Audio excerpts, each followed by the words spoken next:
বাবা সে চাকরি করত হাওড়ায়, মা ছেলেকে নিয়ে গ্রামেই বসবাস করত।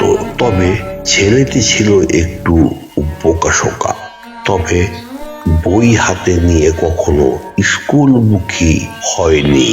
ছেলে এক সময় বায়না করলো বাবার সাথে দেখা করতে যাবে সেই হাওড়ায়।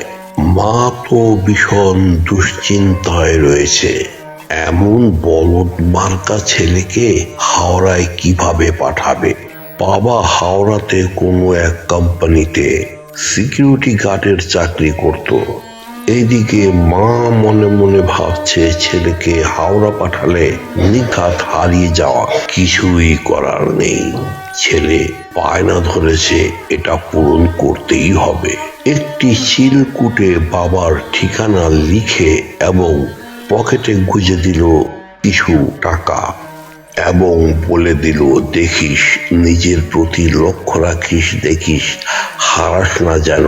ছেলে বলল, না, কিচ্ছুটি হারাবে না। মা বলল, আরে বোকা, কিচ্ছুটির কথা বলছি না, বলছি তুই নিজেই যেন হারিয়ে না যাস। এদিকে ছেলে রাত ভর লোকালে থেকে সকালবেলা এসে নামলো হাওড়া স্টেশনে। দেখুন দেখি কি যন্ত্রণাকর বিষয়। স্টেশনের গেট থেকে বের হবে বাইরে, ট্রেনে ঘুমিয়েছিল বলে দেখেনি লোকজন কোন দিক দিয়ে বের হয়েছে। ওই বোকা যাকে বলে আর কি, পূব দিকের লোকদের কাছে জিজ্ঞেস করলে পশ্চিমে যেতে বলে, পশ্চিমের লোকের কাছে জিজ্ঞেস করলে পূবে যেতে বলে। এই ঘোর পাকের মধ্যেই আছে আর কি। এমনিতেও ছেলেটা বোকা।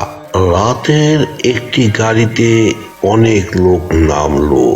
বোকাটা লক্ষ্য রেখেছে লোকগুলি কোন দিক দিয়ে বার হয়, সেদিক দিয়ে তাদের সাথে বের হয়ে গেল। কিন্তু সমস্যা হয়েছে, রাত তখন অনেক। বাবাকে খুঁজতে যাবে, পকেট হাতড়ে দেখে চিরকুটটি নেই, কোথায় পড়ে গেছে কে জানে। চোখে পড়ল স্টেশনের বাইরে সারি সারি কাঙালি ছেলেরা ঘুমিয়ে আছে। মনে মনে ভাবলো, এখানটাই বরং রাত্রটা যাপন করি। এই ভেবে তাদের সারিতেই শুয়ে পড়ল।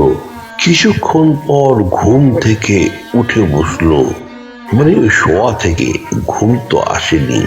ভাবতে লাগলো, যদি আমি হারিয়ে যাই। এই ভেবে পুটলি থেকে একখানা রুমাল বের করে পায়ের সাথে বেঁধে রাখলো, ওই চিহ্ন দিল আর কি।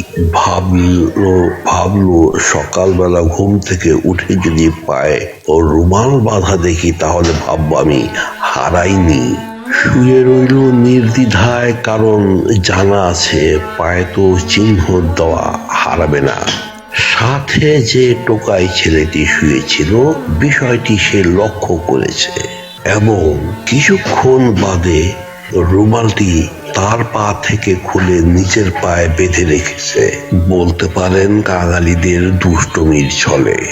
ছেলেটি বাবার কাছে যাবে এই ভেবে তড়িঘড়ি করে দিনের বেলা ঘুম থেকে জেগে দেখলো সে তো হারিয়ে গেছে, কারণ রুমালটি পায়ে নেই। একেবারে মন মরা হয়ে বসে আছে। এদিক সেদিক তাকিয়ে কিছুক্ষণ নিজেকে খুঁজলো। কিছুক্ষণ পর চোখ পড়ল পাশের ছেলেটির পায়ে রুমাল বাঁধা।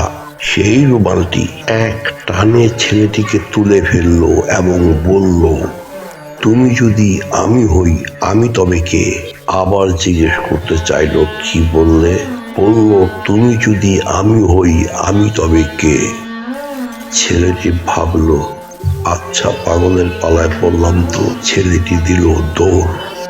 ছেলেটিকে ধরার অনেক চেষ্টা করেছিল। এখন আগন্তুক ছেলেটি হাওড়া স্টেশনে ঘোরে এবং জিজ্ঞেস করে, আমি তো হারিয়ে গেছি, আজ অবধি হাওড়াতেই শেষ।